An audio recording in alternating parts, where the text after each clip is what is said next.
Nobody told you the game had already started. You were busy doing homework. School is the longest tutorial in human history. And just like every bad tutorial, it prepares you for a game that no longer exists. You spend 16 years learning how to learn. Then someone hands you a bill, a lease, and a career decision. And the tutorial ends. Just like that. No continue screen. No checkpoint. Welcome to the actual game. Let's talk about how this happened. Education as we know it is not ancient wisdom passed down through generations. It is a relatively recent invention, and it was not designed for you.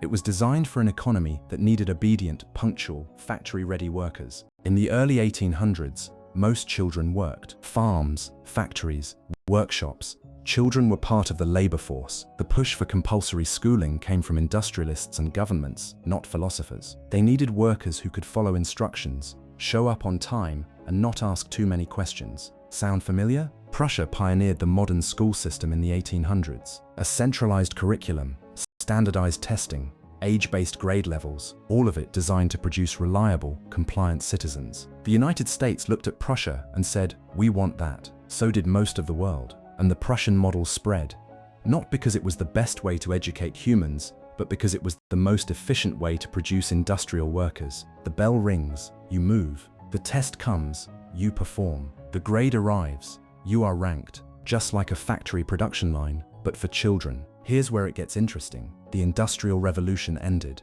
The factories automated. The economy shifted. But the school system didn't. We kept the bells. We kept the rows of desks. We kept the standardized tests. We kept the system that was built to produce workers for a world that no longer exists. It's like still using a GPS with 1987 maps. The roads have changed, but the system insists you turn left into a lake. Now let's talk about what school actually teaches you, and what it quietly decides not to. You learn the quadratic formula. You will use it approximately 0 times after graduation. You learn to analyze the themes of books you were forced to read. You learn the dates of wars fought by people who are all dead. You learn how mitosis works.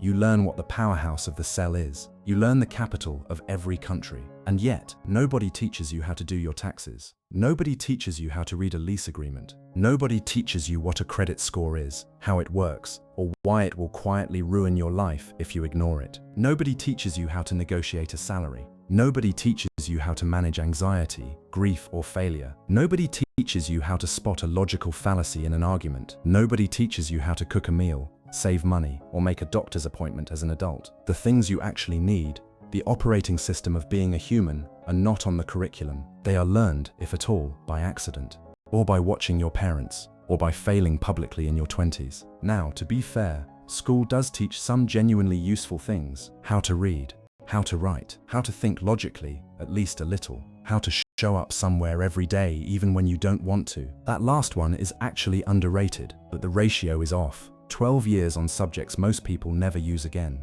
0 mandatory hours on the mechanics of being a functional adult. Something went wrong in the planning phase. Let's talk about grades. Grades are the most psychologically loaded invention in modern education. They reduce a human being, a complex, curious, multi-dimensional creature, to a letter. And then that letter follows you everywhere. An A student learns that performance equals worth. An F student learns that they are not worth performing for. Neither of these lessons is true. Both of them stick. Studies show that heavy grading culture increases anxiety and reduces intrinsic motivation. When you grade creativity, you kill it. When everything is evaluated, nothing is explored. The child who once asked 1,000 questions stops asking, because questions don't appear on the test.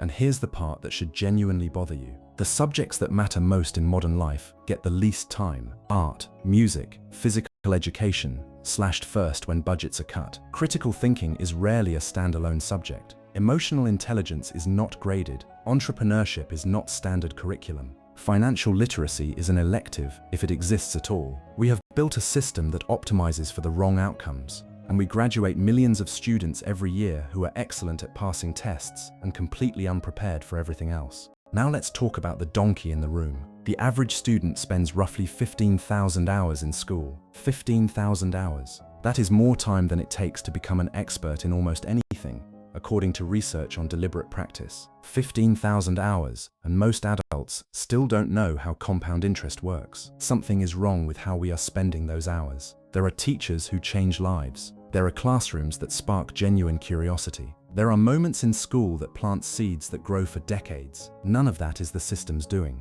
That is individual humans fighting against the system's design to do something it wasn't built for. The system was built to sort, rank, and produce, not to inspire, not to individualize, not to prepare you for the actual complexity of being alive. And yet every generation sends their children into it. Because what's the alternative? That's the real trap. The system is flawed, and everyone knows it, but it's the only system we have at scale. So we keep feeding it children and hoping the output is wisdom. The good news is that something is shifting.